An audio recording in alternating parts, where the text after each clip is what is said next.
Este suceso es uno que nunca voy a poder olvidar, ya que esta historia no me la contó un amigo. Nada de eso, yo mismo la viví. Y lo más perturbador es que todavía no puedo olvidar a esa cosa. Para entender de lo que hablo nos debemos remontar cuando yo tenía 5 años. Había regresado de la escuela y mis padres estaban trabajando, así que mi abuela era la que me cuidaba. Ese día mi abuela puso una película de terror. Y a diferencia de otros niños de mi edad que se asustan, conmigo fue diferente, ya que disfruté toda la película y desde ese día me volví muy fan del terror. Empecé a ver cientos de películas y cuentos de terror. Y ahora nos remontamos cuando yo tenía 7 años y es cuando empieza toda esta historia. Mi fanatismo hacia el terror era mucho más grande. Y acababa de entrar a la primaria. La mayoría de los niños en la primaria dibujaban un parque lleno de animales. Pues conmigo era diferente, ya que yo dibujaba monstruos que yo mismo creaba y me imaginaba. La mayoría de estos monstruos tenían garras, dientes filosos y todas esas cosas, pero había uno en especial que era el que más me gustaba y dibujaba. A diferencia de los demás monstruos, este no tenía boca y tampoco nariz. Era solo una sombra. Y lo único que poseía era unos ojos rojos. Era mi favorito, ya que siempre que me lo imaginaba lo sentía real.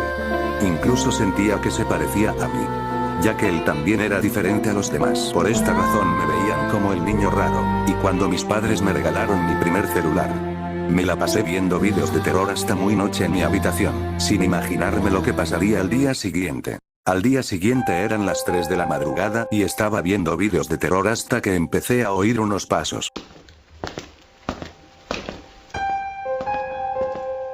Pensé que tal vez era mi padre, pero algo dentro de mí sabía que no era él. Y de repente sentí que algo me estaba viendo.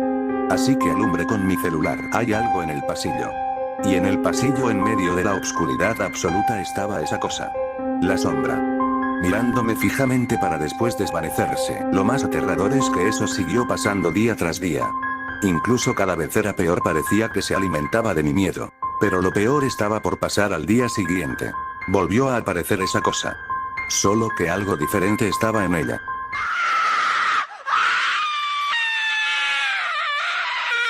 La sombra tenía ahora una sonrisa y al parecer era mucho más alta. Y se me quedó viendo fijamente como todos los días hasta que desapareció.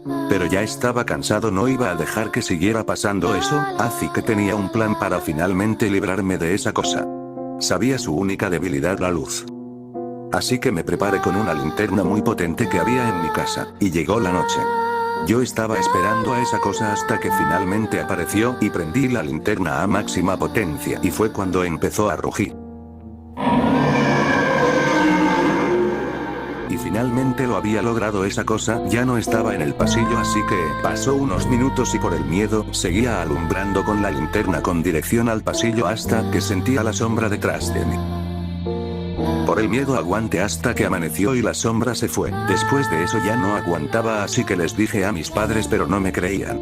Hasta que después de unos meses nos cambiamos de casa. Ya mis padres también sentían algo raro en esa casa. Pero lo más perturbador es que cuando nos fuimos de esa casa, es que la sombra estaba afuera de mi antigua casa mirándome fijamente. Afortunadamente en esta nueva casa ya no he visto a esa sombra, pero últimamente siento que alguien me vigila. Todavía no he visto a la sombra, pero siento que me vigila.